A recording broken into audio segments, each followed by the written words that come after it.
Europe 1 matin, Le buzz de l'été. Bonjour Guy Berenbaum. Bonjour Benjamin.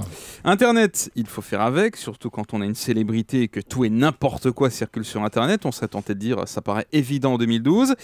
Une star qui n'aime pas les moqueries et qui fait fermer des sites, ça peut encore exister aujourd'hui, Guy ? Et oui, à l'ère du tout numérique, beaucoup de stars ont compris qu'il était difficile de se mettre à dos les internautes, de ne pas accepter leur affection parfois encombrante, ou souvent aussi leur humour qui peut être dévastateur. Lady Gaga, Britney Spears, Beyoncé et beaucoup d'autres maîtrisent le web et acceptent généralement d'être moquées. Elles connaissent surtout très bien les lois de ce qu'on appelle sur le web le LOL, le laughing out loud, c'est-à-dire littéralement le rire à gorge déployée. Mais toutes les chanteuses n'ont peut-être pas le même humour. Alors celle qui n'a donc pas le même humour, c'est Céline Dion. Elle aurait demandé la fermeture d'un blog. Eh oui, depuis plusieurs jours, plusieurs sites internet people relayent tous la même histoire. Nick Angiolillo, le créateur et administrateur d'un blog qui s'appelait Ridiculous Pictures of Céline Dion, photo ridicule de Céline Dion, affirme qu'il a reçu les menaces de la part des redoutables avocats de la chanteuse, ce qui aurait entraîné la fermeture définitive de son blog. Voilà ce qu'il explique dans un courriel envoyé aux médias. Céline Dion a trouvé notre blog et elle ne l'a pas aimé. Nous venons de recevoir une lettre de la part des avocats de Céline nous disant que le site devrait être fermé.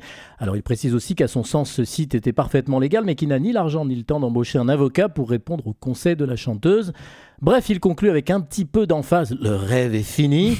Faut quand même pas exagérer non plus, quoi. Quel drame, quel terrible. Ouais. Céline n'a pas aimé le site. Il y avait quoi dessus précisément de si grave ? Alors c'est assez simple de vous répondre, Benjamin, parce que comme toujours sur le web, quand un blog est fermé, il y a toujours des petits malins qui reprennent le flambeau derrière. C'est notamment le cas d'un site qui s'appelle tabloidprodigy.com.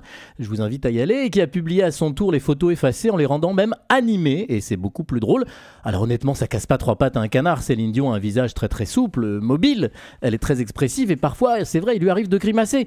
Mais ça la met pas forcément à son avantage. Mais franchement, j'ai vu tellement pire et plus injuste sur le web. Vous croyez vraiment à la censure de ce blog, Guy ? Ce serait pas plutôt un petit coup de pub pour faire du buzz ? On ne peut rien affirmer, mais selon le site Potin Amérique-Québec, les représentants de Céline Dion au Canada et aux États-Unis prétendent ne pas être informés de cette affaire. Ils refusent de confirmer les affirmations du créateur du blog Photo ridicule de Céline Dion. On finira par savoir, Benjamin, puis c'est important surtout. En tout cas, c'est fondamental. En tout cas, je signale quand même à Céline Dion et à ses avocats qu'il suffit de taper Céline Dion grimace, oui, ça m'a pris comme ça, dans le moteur Google pour trouver des pages sur Facebook qui moquent elles aussi les fameuses mimiques de la chanteuse. Et puis, vous voulez que je vous dise la vérité, Julia, Benjamin ? Oui. Moi, je préfère quand elle grimace que quand elle chante. Ah Oh non! Assez! C'est cadeau pour vous, ça, Guy. Arrêtez-moi ça. Vous l'aurez toute la journée dans la tête. Au c'est sympa, revoir. hein. Adieu.